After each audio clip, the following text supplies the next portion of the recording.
Before we get started, I want to say a few words to Perry the Jeep Cactus. Perry, we miss you. You were always on my antenna and you hung on tight through all the off-roading and highway travel we did, even through some of the weather, whether you liked it or not. Wish we could have you back, and I'm sorry that the automatic car wash I took the Jeep through last week took your life. Well, we'll miss you always. With that, let's install Sam. So while do miss Perry, Sam here has a cool benefit to putting him on because he comes with a cool little hat. So we're definitely gonna get that on here. I think just like that. Yeah. I'll admit last time, this little O-ring is supposed to be important. I didn't put it on. And I think that's how the car wash took Perry from me. So hopefully this will stop Sam from leaving me. I'll get to keep him longer. All right, I think he's ready for some adventures. So now, let's get on the rest of the video. So last time we went ahead and cut off this post here. It's for a tailgate swing that I no longer use because I have this little upgraded hinge system. But I want to clean this all up and make it nice and then paint it so that it doesn't rust, or try to prevent the rust anyway.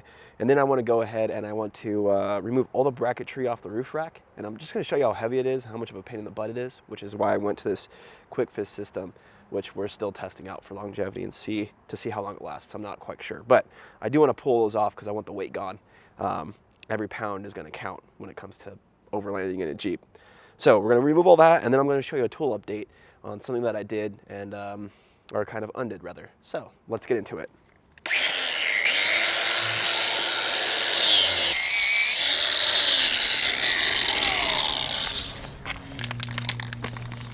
All right, let's try to do a halfway decent job here. Hit it with some primer and then we'll hit it with paint. Ooh, that definitely needs to be mixed a little bit more.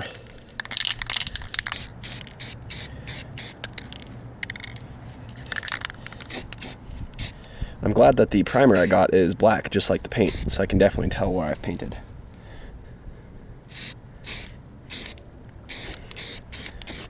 Let that dry for a minute, hit it with some paint.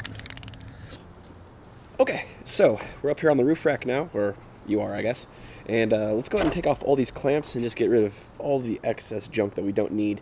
And then we'll go over it and show you why I really don't want my axe and shovel being held on by this anymore.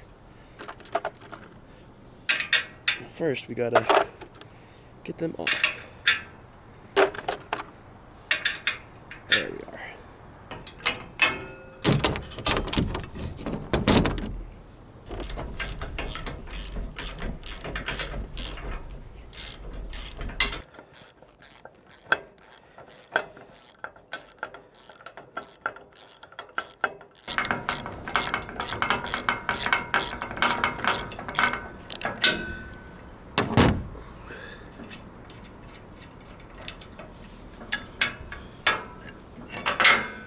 All right, now that I have them off, let's go over these things.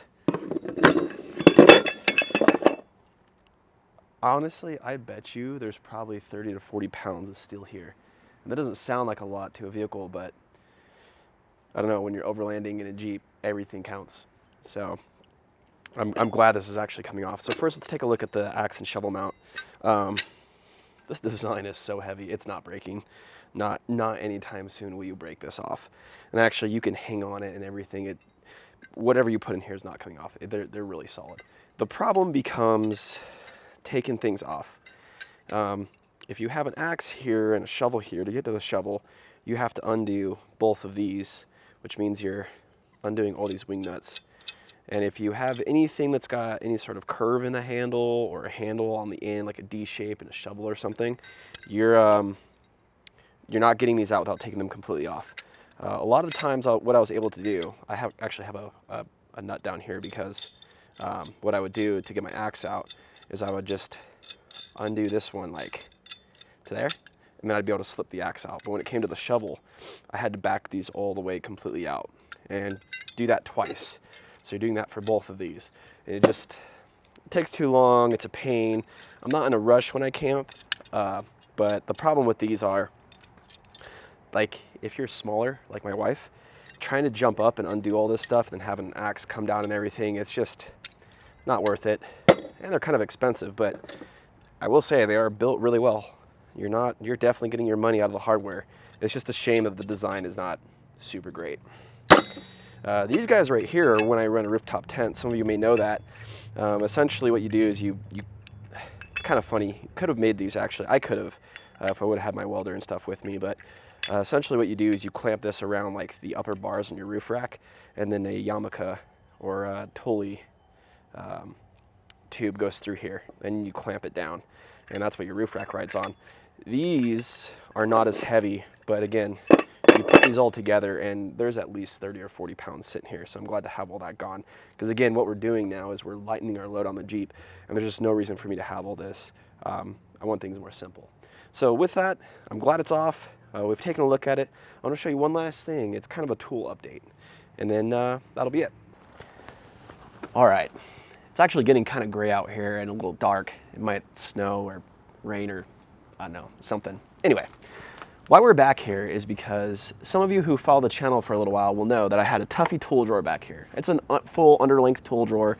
Basically goes from the back of the Jeep here almost all the way to the front, and it's wonderful and it's massive and it gives you lots of storage space, and it's only 3 inches tall. But there's some downsides that I realized when I took it out. Basically I was trying different configurations and see what happened if I took it out. The first one being, and kind of the theme, it's heavy. It's like 70 to 80 pounds empty. It's really heavy, and that's a lot of weight in the back of a TJ. When you start adding all of your other tools and camping gear and food and water, you get a lot of weight packed back here. And like any vehicle, when you put a lot of weight on the very back, on the other side of the rear axle, funky things start happening with, center of gravity gets affected, but more importantly, your handling gets affected because you're taking weight off the front axle, and just a bunch of bad negative things start happening when you add a bunch of weight to the very back of the vehicle, especially something short wheelbase like a TJ. So when I removed that, to my surprise, the Jeep handled like a whole lot better because all that weight was out of there. The other thing I realized is the drawer is so big and massive that allows me just to pack that thing full of tools. Like the amount of tools I had back there is insane. And I realized that I had a lot of tools for just in case. And it's kind of weird to say, because the reason we carry tools is just in case, as camping or overlanders or whatever you want to call it, expedition people, whatever. You carry tools just in case.